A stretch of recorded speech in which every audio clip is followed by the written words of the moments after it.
आदिनाथ प्रभु तुमको नमन। मरुदेवी के हो तुम नंदन आदिनाथ भगवान। नाभिराय सुत तुमको वंदन आया जन्म कल्याण। मरुदेवी के हो तुम नंदन आदिनाथ भगवान। नाभिराय सुत तुमको वंदन आया जन्म कल्याण। पुष्प और रत्नों की वर्षा सुरपति करते हर्षा हर्षा। पुष्प और रत्नों की वर्षा सुरपति करते हर्षा हर्षा। आदिनाथ का जन्मोत्सव है, लाल किले पे शुभ उत्सव है। दिल्ली पे ही सबकी नजर है। आनंद छाया आदिनाथ को पाया, प्रतीक सागर ने सबको बुलाया। आनंद छाया आदिनाथ को पाया, प्रतीक सागर ने सबको बुलाया। मरुदेवी के हो तुम नंदन आदिनाथ भगवान। नाभिराय सुत तुमको वंदन आया जन्म कल्याण। दुनिया में 3 तरह के जीव देखने को मिलते हैं। एक वह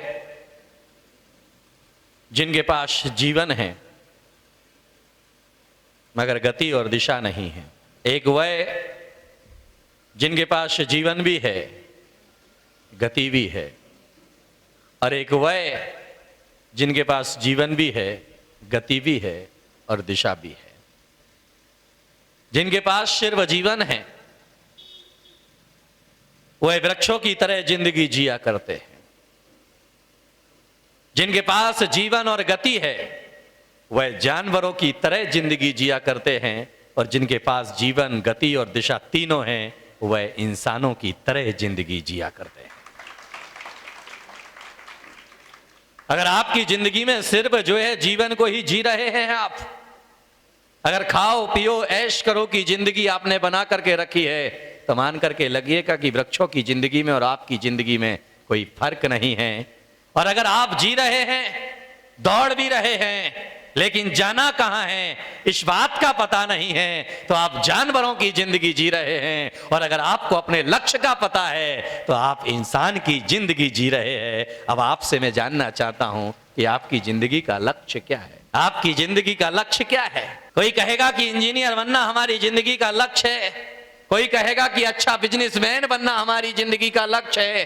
कोई कहेगा कि डॉक्टर बनना हमारी जिंदगी का लक्ष्य है। लेकिन याद में रखिएगा, ये लक्ष्य पूर्ण हो या ना हो, ये लक्ष्य तो भटकाने वाले हैं। लेकिन जीव का एक ही लक्ष्य होना चाहिए कि मैं जन्म मरण की परंपराओं से मुक्त होकर के निर्वाण की प्राप्ति कर सकूं। और निर्वाण की प्राप्ति जो कर लिया करता है, फिर उसे जो है किसी चीज की जरूरत नहीं पड़ा करती है, क्योंकि दिशा वही हुआ करती है जो जीवन को वरदान बना दिया करती है। दिशा वह नहीं हुआ करती है जो जीवन को बर्बाद कर दिया करती है। इसीलिए मैंने एक दिन कहा था कि जिन लोगों का जन्म और मरण समाप्त हो जाया करता है, दुनिया उनका जन्म कल्याणक मनाया करती है। जो जन्म और मरण को जीतने के लिए निकल देते हैं, उन संतों का जन्म जयंती मनाया जाता है। और जिनके जीवन का कोई अर्थ नहीं होता है, उनका बर्थडे मनाया जाता है, क्योंकि उनका बर्थडे व्यर्थ डे बन जाया करता है, क्योंकि उनकी जिंदगी का कोई मुकाम नहीं है,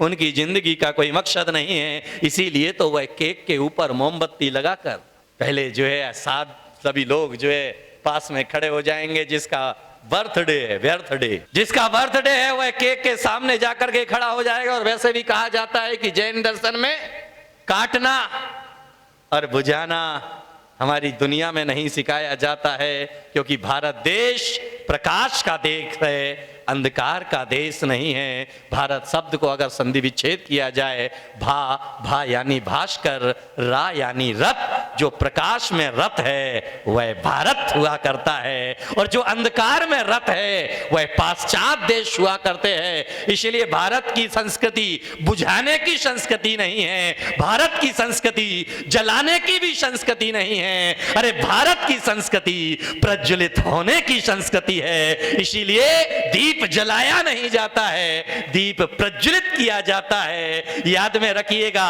क्योंकि लोग किसी का घर जलाते हैं, कुछ लोग किसी का घर जलाते हैं, कुछ लोग किसी का दिल जलाते हैं। और याद में रखिएगा कि दिल से दिल जलेगा तो विनाश होता है, और दीप से दीप जलता है तो प्रकाश होता है, और दिल से दिल मिलता है तो परिवार में प्यार का वास हुआ करता है। याद में रखिएगा, हम विकास की कगार पर खड़े हैं, विनाश की कगार पर खड़े हैं। ये निर्णय हमारा अपना होगा। इसीलिए मैं आपसे केवल आज के अवसर पर केवल इतना ही निवेदन करना चाहूंगा कि तीर्थंकरों ने जन्म और मरण की परंपरा को समाप्त किया, इसलिए उनका जन्म कल्याणक मनाया जाने लगा। इसीलिए मुनिराज जो है जन्म और मरण की परंपरा को समाप्त करने के लिए श्रवण परंपरा को अपना लिया, इसलिए उनकी जन्म जयंती मनाई जाने लगी। और तुमने अपने जीवन का लक्ष्य नहीं चुना, इसलिए आज भी कहते हैं ना, वो कौन सा वो बोलते हैं, तुम जियो हजारों साल। अरे बोलो ना बाबा, हाँ? साल के दिनों 50,000, 365 दिन से मन नहीं भर रहा है, 50,000 दिन। भारत में ऐसी ऐसी चीजें पैदा की गई जिनको सोच करके हंसी आती है। कुछ समय पहले एक गाना सुना था मैंने, मेरे दिल के टुकड़े हजार हुए, कोई यहां गिरा कोई वहां गिरा। अरे भाई, दिल है या जनता दल है?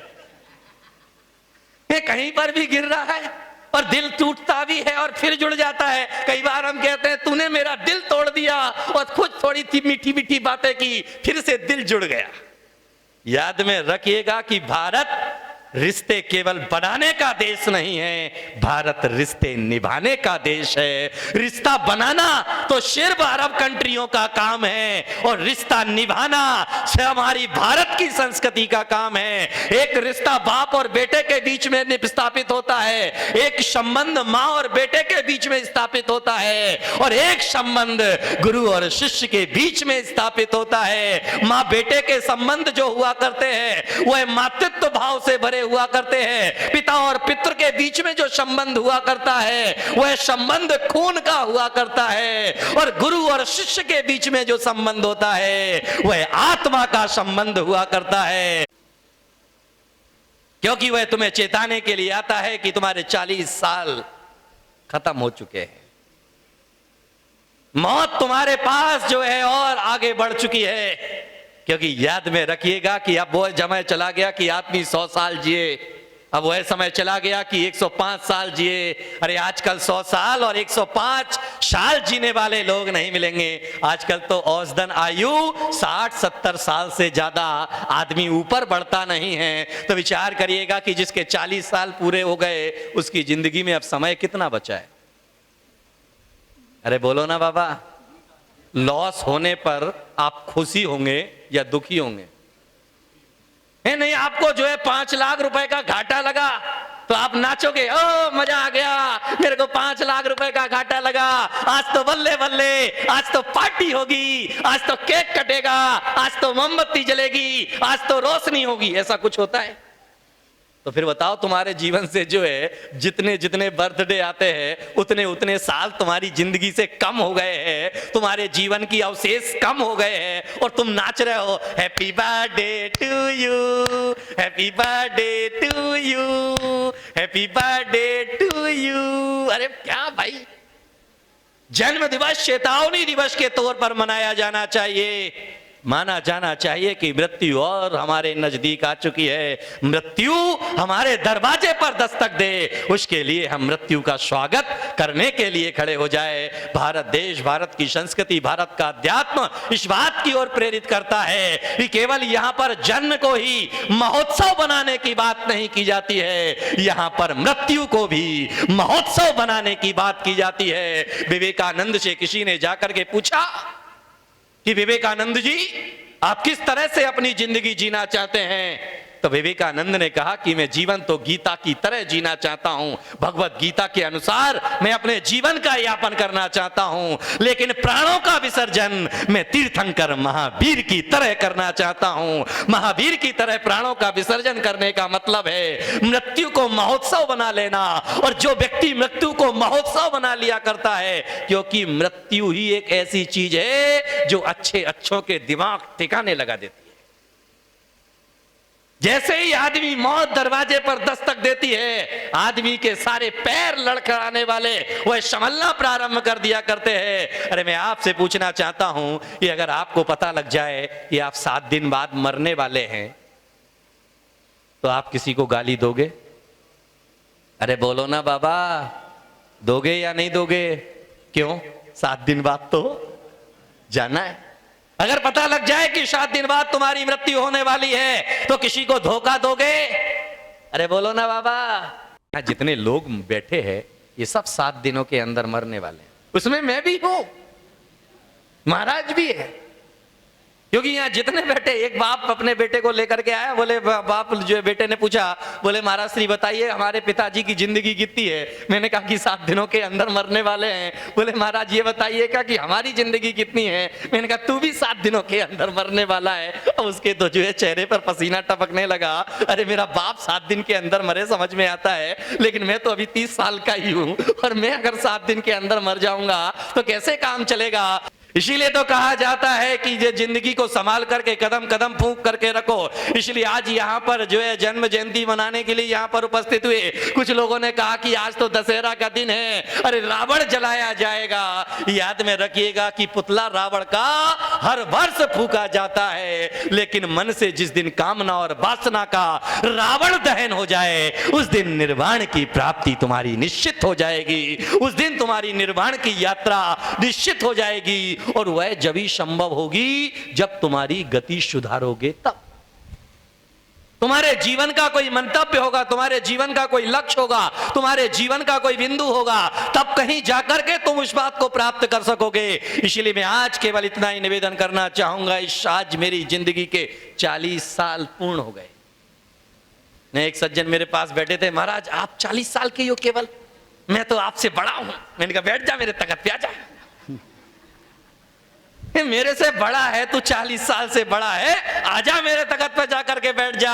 क्योंकि इस दुनिया में उम्र में जो बड़े हुआ करते हैं वह तो सिर्फ आदरणीय हुआ करते हैं, लेकिन जो चारित्र में ऊंचे उठ जाया करते हैं वह इस दुनिया में पूजनीय हो जाया करते हैं। फिर भले ही वह 20 साल के क्यों ना हो, 100 साल के दादाजी को आशीर्वाद देंगे, क्योंकि वह चारित्र से अपने आप को उन्होंने सजाया है। चारित्र उनके जीवन का श्रृंगार बन चुका है, चारित्र उनके जीवन का गहना बन चुका है। और जब चारित्र उनके जीवन का गहना बन जाया करता है तो जिंदगी बदलने में देर नहीं लगती है। इसलिए आपसे केवल इतना ही निवेदन, इतनी ही गुजारिश, इतना ही अनुरोध कि जिंदगी को केवल दिशा देकर के जिए।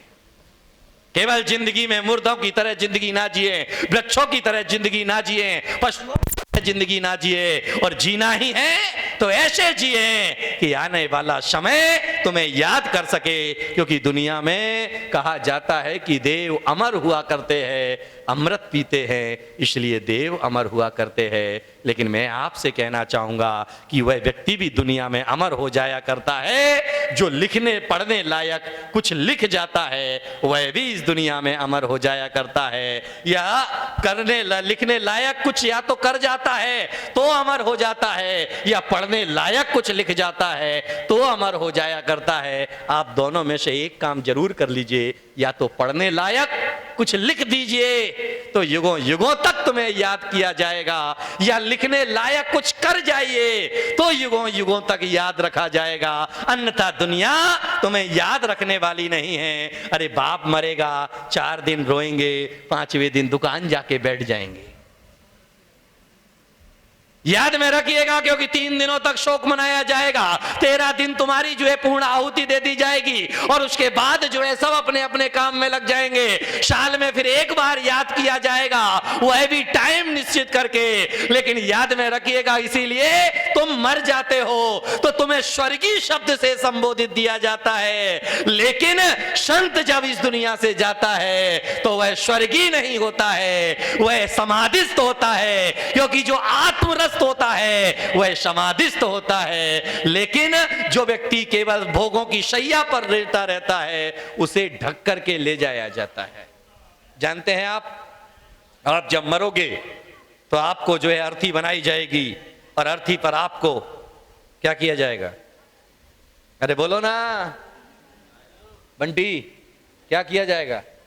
लिटाया जाएगा। लिटाने के बाद उसके ऊपर एक सफेद झकझकाती चादर आपके ऊपर डाल दी जाएगी, ये आपके ऊपर कफन डाल दिया जाएगा और आपको रस्सियों से बांध दिया जाएगा। क्योंकि आपका चेहरा इतना सुंदर नहीं है जो किसी को दिखाया जा सके, इसलिए ढक कर के ले जाना पड़ता है। बड़ा दागी व्यक्ति है, ये किसी का दिखाने के लायक नहीं है, इसलिए इसका चेहरा बंद कर दो। ये चेहरा अगर किसी की छाया पड़ जाएगी तो उसका जीवन कहीं बिगड़ ना जाए, इसलिए चेहरा ढक दिया जाता है। और जब संत मरण को प्राप्त होता है, समाधि ग्रहण करता है, तो उसके लिए डोला सजाया जाता है और उस पर लिटा करके नहीं, उस पर बिठा करके ले जाया जाता है। सारी दुनिया को उसको चेहरा दिखाते हुए ले जाते हैं। ये देख लो भाई, ऐसे इन्होंने जीवन को जिया है, ऐसी प्रसन्नता को लेकर के जिया है। गुनहगार को चेहरा छुपाना पड़ता है और जो गुनहगार नहीं होता है वह मुस्कुराते हुए है। उस दिन निर्वाण की प्राप्ति तुम्हारी निश्चित हो जाएगी, उस दिन तुम्हारी निर्वाण की यात्रा निश्चित हो जाएगी। और वह जब ही संभव होगी जब तुम्हारी गति सुधारोगे तब। तुम्हारे जीवन का कोई मंतव्य होगा, तुम्हारे जीवन का कोई लक्ष्य होगा, तुम्हारे जीवन का कोई बिंदु होगा, तब कहीं जाकर के तुम उस बात को प्राप्त कर सकोगे। इसलिए मैं आज केवल इतना ही निवेदन करना चाहूंगा। आज मेरी जिंदगी के 40 साल पूर्ण हो गए। एक सज्जन मेरे पास बैठे थे, महाराज आप 40 साल के हो केवल, मैं तो आपसे बड़ा हूं। मैंने कहा बैठ जा मेरे तख्त पे, आ जा।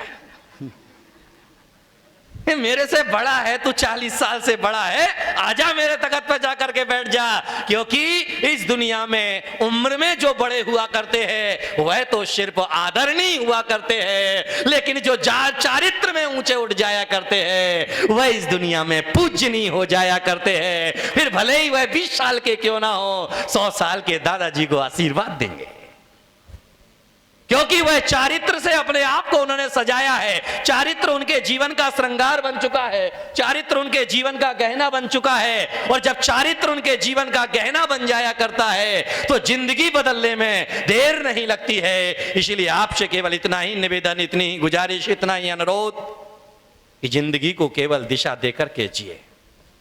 केवल जिंदगी में मुर्दों की तरह जिंदगी ना जिए, वृक्षों की तरह जिंदगी ना जिए, पशुओं की तरह जिंदगी ना जिए। और जीना ही है तो ऐसे जिए कि आने वाला समय तुम्हें याद कर सके।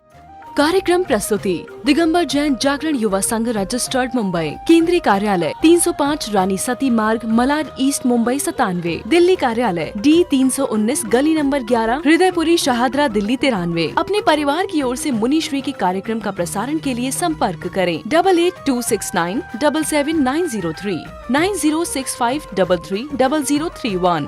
बैंक विवरण सेंट्रल बैंक ऑफ इंडिया, खाता संख्या 3424988837।